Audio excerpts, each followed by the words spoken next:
네, 오늘의 킹덤 주제, 키워드로 보는 전 세계 2021입니다. 매주 국제 뉴스를 꼼꼼히 짚어주시는 송희연서 기자 나오셨습니다. 안녕하세요. 네, 안녕하세요. 네, 반갑습니다. 네. 2021년 주목할 키워드 많을 텐데요. 첫 번째는 바이든 시대입니다. 조 바이든 당선인 현지 시간 20일 미국의 제46대 대통령에 취임합니다. 전 세계가 주목하고 있는 바이든 시대, 어떤 변화가 있을까요? 일단 바이든이 취임과 함께 강조했던 게 동맹 강화죠. 그래서 아무래도 뭐 한국이나 일본 입장에서도 바이든의 동맹 강화가 중요할 수밖에 없는 상황인데요. 이 동맹 강화라는 게 결국은 어느 쪽의 편도 들어주지 않지만 어느 쪽도 포기할 수 없다라는 기조가 갈 수밖에 없고, 이런 동맹이 결과적으로는 이제 대중 견제로 이어질 가능성이 굉장히 높습니다. 그리고 바이든 행정부의 가장 큰 문제가 현재는 코로나19 억제인데, 트럼프 행정부 당시에는 백신 속도를 좀 빠르게 진행을 해서 이제 빨리 생산이 되긴 했지만 체계적인 접종에는 좀 실패한 상황이거든요. 그래서 바이든 시대가 열리면 분명히 이 부분을 해결하기 위해서 굉장히 전력 질주를 할 것인데, 문제는 바이든이 국내 상황을 이렇게 챙기는 동안 중국 같은 경우는 아프리카 중심으로 한 뭐 외교적인 실크로드를 계속 강화해 나갈 거기 때문에 바이든 입장에서는 좀 어려운 불리한 스타트가 될 수도 있지 않나, 이런 생각이 듭니다. 네, 그 사이에 중국은 또 유럽과 또 무역 협정을 맺기도 했었죠. 네. 자, 미국 하원이 트럼프 대통령에 대한 탄핵 소추안을 가결시키며 트럼프 지지자들의 시위와 테러에 대비해 최고 수준의 경계령이 계속되고 있다고요? 네. 자, 한 장의 사진을 우리 시청자 여러분들께 좀 보여드리도록 할 텐데요. 이 한 장의 사진을 보시면 현재 미국의 상황이 어떤지 조금은 좀 가늠이 되는 것 같습니다.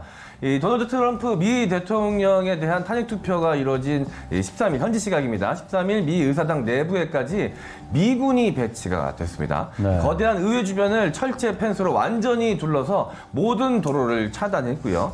그 안엔 이 총으로 무장한 군인들이 늘어서서 의회를 지키고 있고요. 마치 군사작전을 하듯이 의회로는 군수송 트럭들이 수시로 왔다 갔다 하고 있는 상황이라고 합니다. 네, 거의 계엄령 상황 같아 보이기도 하는데요.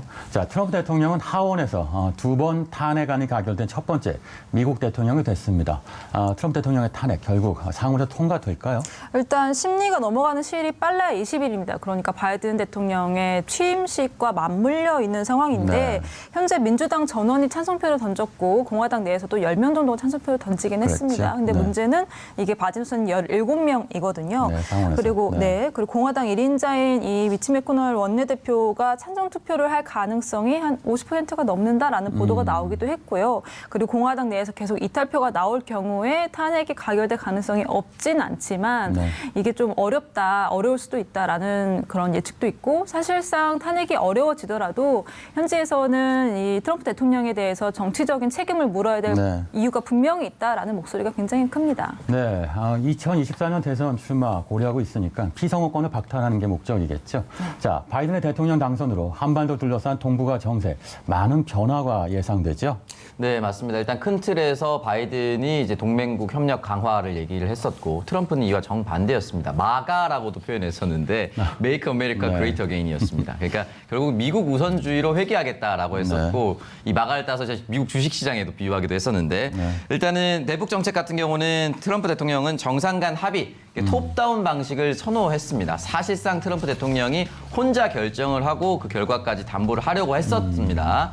그리고 바이든 당선인 같은 경우는 실무 협상을 중심으로 비핵화 공동 목표를 위해서 한일 공조 또는 중국의 동참을 추진하고 핵 능력 축소를 만약에 동의를 한다면 정상회담도 배제하지 않겠다라는 이야기를 남겼고요. 한미 동맹 측면 살펴보도록 하겠습니다. 트럼프 대통령 같은 경우는 방위 분담금을 인상을 압박을 하고 있습니다. 네. 그리고 주한미군 감축 카드도 쓰려고 했었습니다. 계속해서 얘기를 했었고요. 바이든 당선인 같은 경우는 동맹 관계를 중시하기 때문에 이 부분은 쉽게 건드리지 않고요. 방위비 분담이나 주한미군 감축 문제는 트럼프보다는 훨씬 더 유연할 것으로 기대를 하고 있습니다. 나머지 외교안보 통상 분야, 트럼프 대통령은 반중 노선 참여에 대한 압박을 강화했었고 인도태평양판 나토 구축을 하려고 노력을 했습니다. 또한 IT 분야에서 중국을 배제하는 클린 네트워크 정책을 강화했었고 바이든 당선인 같은 경우는 중국 견제 기조는 트럼프 대통령과 비슷한 흐름으로 갈 것으로 예상을 하고 있습니다. 다만 첨단 기술 분야에서는 대중 경쟁 우위를 확보해야 된다. 그러니까 반대로 설명하면 투자를 많이 하겠다, 적극적으로 독려하겠다라고 해석을 할 수가 있습니다. 네, 바이든 행정부는 아메리카 is back, 미국이 돌아온다 이런 걸 내세우고 있죠. 자, 그래서 이런 질문을 해봐야 될 것 같습니다. 바이든 당선인의 외교 안보 라인, 과거 대북 정책에 정통하거나 한반도 정책을 다루는 인사가 다수 포진돼 있죠. 네, 맞습니다. 토니 블링컨 국무부 장관 같은 경우는 오바마 행정부에서 이 국가안보 보좌관을 지냈고요. 북핵 문제와 관련해서는 비핵화 협상 단계에서 단계별로 접근해야 하고 또 제재 강화를 조언했던 인물로 알려져 있습니다. 네.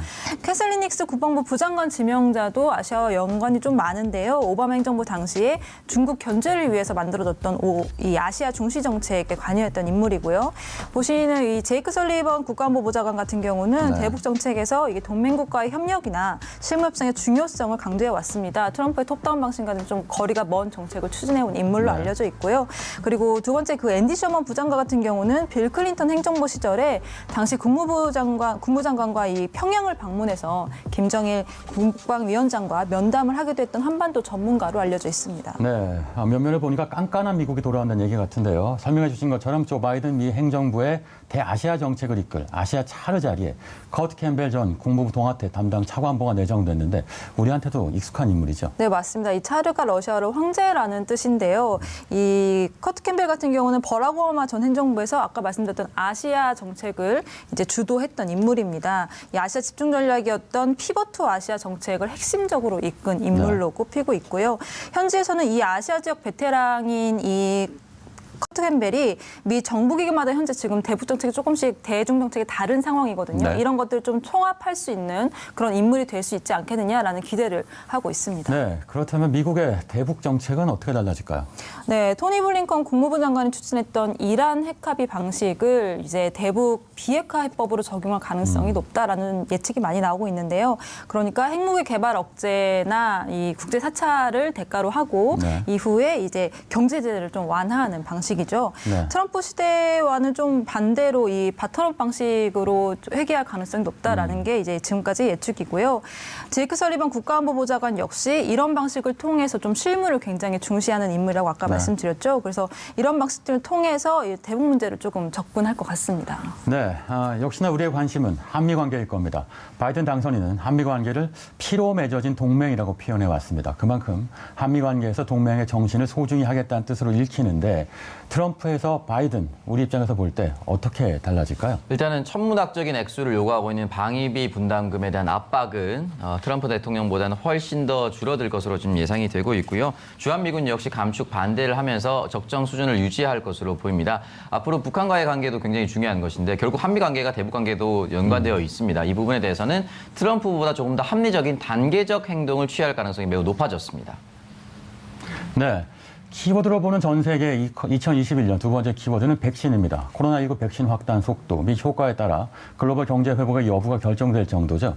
전 세계 곳곳에서 코로나 백신 접종이 시작되거나 우리처럼 시작을 앞두고 있는 상황인데요. 세계보건기구는 올해 안에 집단 면역을 달성하기는 어려울 것으로 전망했는데 영상 먼저 보고 오시죠. Even as vaccines start protecting the most vulnerable, we're not going to achieve any levels of population immunity or herd immunity in 2021. And even if it happens in a couple of pockets in a few countries, it's not going to protect people across the world. 네, 코로나19만큼이나 위험한 게 백신 관련 허위 정보에 관련된 음모론이라고요? 그렇죠. 우리나라도 뭐 이르면 다음 달부터 백신이 시작이 될 텐데 온라인상에서 백신이 위험하니까 접종하지 말라라는 가짜 뉴스나 이런 주장이 굉장히 빠르게 확산이 되고 있습니다. 대부분은 뭐 이 백신이 유전자를 변형시킨다든지 아니면 백신이 맞으면 노예가 된다 이런 내용들인데 네. 사실상 대부분은 이 미국에서 제작된 영상들을 근거로 하고 있는 내용이기 때문에 굉장히 주의해서 보셔야 될 것 같습니다. 네, 키워드로 보는 전 세계 2021년 세 번째 키워드는 도쿄올림픽이랍니다.